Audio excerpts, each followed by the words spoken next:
सबसे पहले सबसे पहले आप स्क्रीन पर प्रूफ देख लीजिए कि CISE का जो एनुअल कॉन्फ्रेंस था 27 से लेकर 29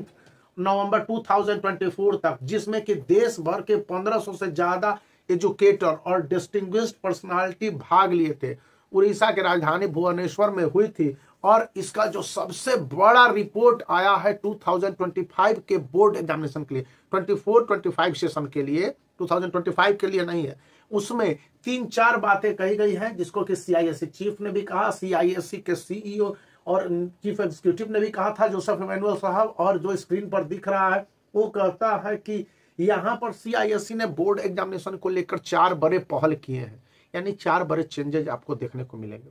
नंबर 1 चेंज है कि बोर्ड एग्जामिनेशन में स्टूडेंट को थ्रू आउट लिखने के या आंसर के एक्सप्रेशन के या सही ढंग से आंसर के प्रेजेंटेशन के तरीके बताए गए हैं। और 2024 का board examination English paper 1 ICSE and ISE दोनों में यह बात कंपलसरी कहा गया।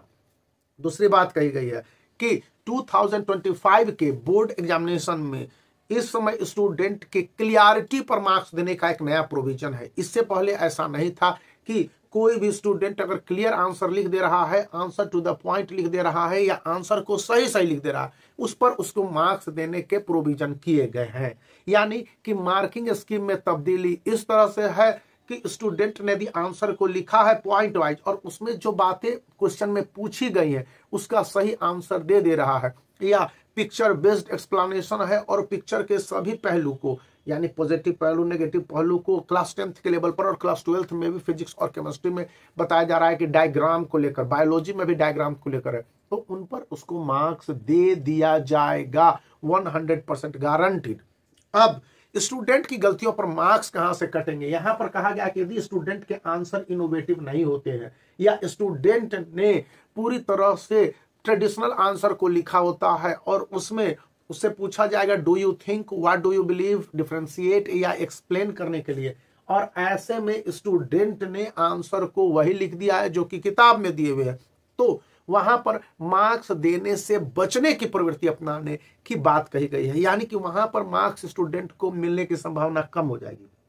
यहां पर एक और बात जो मैं स्क्रीन पर देख रहा हूं कि कहा गया है एक स्कूलों की जिम्मेवारी को तय करते हुए कि प्री बोर्ड एग्जामिनेशन तक स्टूडेंट के जितने मार्क्स आए हैं बोर्ड के एग्जामिनेशन में उससे अच्छे मार्क्स आने हैं। इसका मतलब यह नहीं कि प्री बोर्ड एग्जामिनेशन में स्टूडेंट को डिवैल्यू करके या अंडर वैल्यूड करके, उसको अंडर करेंट करके मार्क्स का इवेल्युएशन किया जाएगा ताकि बोर्ड के एग्जामिनेशन में ज्यादा मार्क्स आ जाए और वो उनकी स्थिति क्लियर रहे। ऐसी बात नहीं कही गई है। यहाँ पर 2 पहलू बांटे गए हैं जो कि जोसेफ इमैनुअल साहब ने बताया है। पहली बात यह है कि प्रैक्टिकल प्रोजेक्ट और SCPSW के मार्क्स एग्रीगेट और सेग्रीगेट दोनों होने चाहिए और यह स्टूडेंट के ओवरऑल ईयरली परफॉर्मेंस पर आधारित होने चाहिए, साल भर में जितना जैसा परफॉर्मेंस किया। अब रिटेन जो एग्जामिनेशन बोर्ड का है इसमें ओवरऑल थिंकिंग को रिफ्लेक्ट करते हुए स्टूडेंट ने जो परफॉर्मेंस दिए हैं उस परफॉर्मेंस में इनहैंसमेंट आता है कि नहीं आता है, क्योंकि अक्सर स्कूली शिक्षा में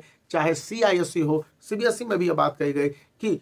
जनरली सितंबर के बाद हाफ ईयरली एग्जामिनेशन में पढ़ाई होती बहुत कम है, सिलेबस का कंप्लीशन ज्यादा रहता है, तो वहां पर स्टूडेंट के जो प्लगिंग पॉइंट है, रॉन्ग डूइंग पॉइंट्स है, उससे बचने के लिए और क्या समझाया गया है, इसलिए इस समय दिसंबर के महीने में स्पेशल क्लासेज जो कि CISE के हिसाब से है वो अपने स्टडी मटेरियल को प्रोवाइड करते हुए भी बताने की बात करते हैं और इस बात को लेकर देश भर के सभी स्कूल भी रजामंद हुए हैं। बताइए, देश भर के जितने भी ICSE और ISE के नोटेड स्कूल भाग लिए थे, आपके स्कूल ने भाग लिया था क्या? आप अपने कमेंट जरूर कीजिएगा और बताइएगा। मेरा स्कूल तो भाग लिया, तो हमारे प्रिंसिपल साहब गए थे। तो आप इन बातों को कमेंट करके बताइएगा। चूंकि हम लोगों ने कन्वर्सेशन किया आज 2 अक्टूबर को, तो आपके साथ शेयर कर ले रहा हूं।